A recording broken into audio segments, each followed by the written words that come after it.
संध्याकाळच्या मेनूमधला आणखीन एक सगळ्यांचा आवडता पदार्थ म्हणजे वरणफळं. काही जणांकडे त्याला चकोल्या म्हणतात, काही जणांकडे चिखल्या म्हणतात, काही जणांकडे वरणफळं म्हणतात. अनेक प्रकाराने हे प्रत्येक घरामध्ये केले जातात, पण सगळ्यांना आवडतात. मुख्य वन डिश मील आहे.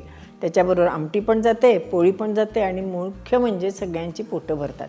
चला तर मग ही वरणफळं आज आपण करणार आहोत राईस कुकरमध्ये.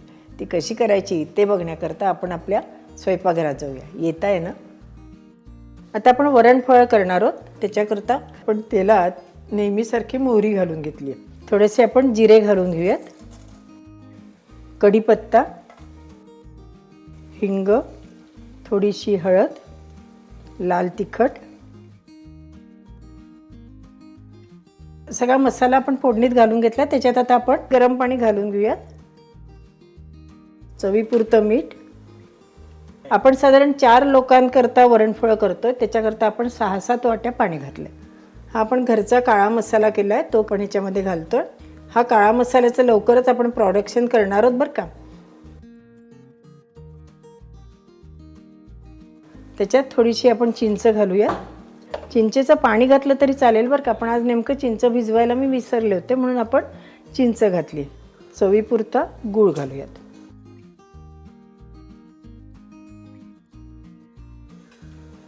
आपल्या पाण्याला छान उकळी आली आहे.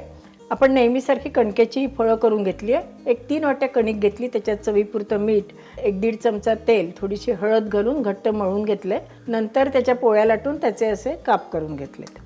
आता हे आपण एक एक करत आपल्या पाण्यामध्ये सोडून घेऊयात. आपली सगळी फळं आपण फोडणीच्या पाण्यामध्ये घालून घेतली. झाकण ठेवूयात आणि ती चांगली शिजवून घेऊया की 2-3 मिनटामध्ये शिजली जातील. छान मसाला पाण्यामध्ये उकळला गेला, नंतर फळं आपली शिजली गेली की मग त्याच्यामध्ये एक 2-3 चमचे आपल्याला हवं तेवढं वरण शिजवलेलं असतं ते आपण घालून घ्यायचं, म्हणजे आपली वरणफळं तयार होतात.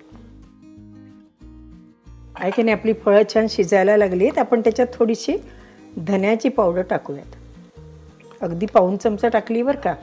समजा आपल्याकडे खोबऱ्याची तयार चटणी असेल, सुक्या खोबऱ्याची, तर तीसुद्धा 1 चमचाभर टाकली ना तर आपल्या वरणफळाला छान चव येते. आता साधारण एक 4 मिनटं झाली, 4-5 मिनटं झाली, आपण बघूयात बरं का. तुमच्या लक्षात आलं असेल, वरण आपली जी फळं आहेत ती छान शिजून वरती आलीत. मुख्य म्हणजे त्याचा रंग बदलला आहे आणि अशी गुळगुळीत दिसत आहेत, हो की नाही? शायनिंग आल्यासारखं वाटतं, म्हणजे आपली फळं तयार झाली. आता आपण ह्याच्यामध्ये वरण घालणार आहोत. बऱ्याच वेळेला आपलं काय होतं की आपण आधी वरण टाकतो आणि मग फळं त्याच्यामध्ये शिजवायला टाकतो. त्यामुळे वरणफळं काय होतात, एकतर खूप शिजतात आणि घट्ट होतात. त्यामुळे आपल्याला ज्या पद्धतीने वरणफळं हवी असतात त्या पद्धतीने ती तयार होत नाहीत. त्याच्यात वरण घातलेलं आहे. आणखीन थोडंसं उकळलं की आपली वरणफळं छान तयार होते. आता आपलं वरण उकळलं गेलं आहे का आपण बघूयात. आपली फळं पण शिजलेली आहे, वरण पण झालेलं आहे. आता ह्याच्यातली जी चिंच आहे ती आपण काढून टाकूया.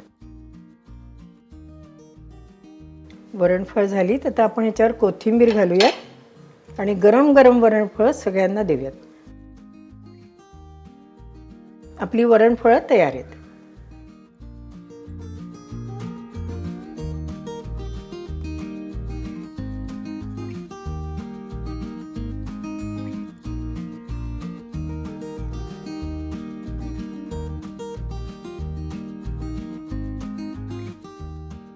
आहे की नाही? झटपट रेसिपी झाली की नाही? अगदी सागरसंगीत स्वयंपाक करायची काहीच गरज नाही. फक्त आमटी केली आणि त्याच्यामध्ये आपली वरणफळं सोडली की वन डिश मील तयार झाली. आणि मुख्य म्हणजे सगळ्यांची आवडती डिश, आणि सगळ्यांची आवडती डिश आपण राईस कुकरमध्ये केली. हे आणखीन नाविन्य नाही का?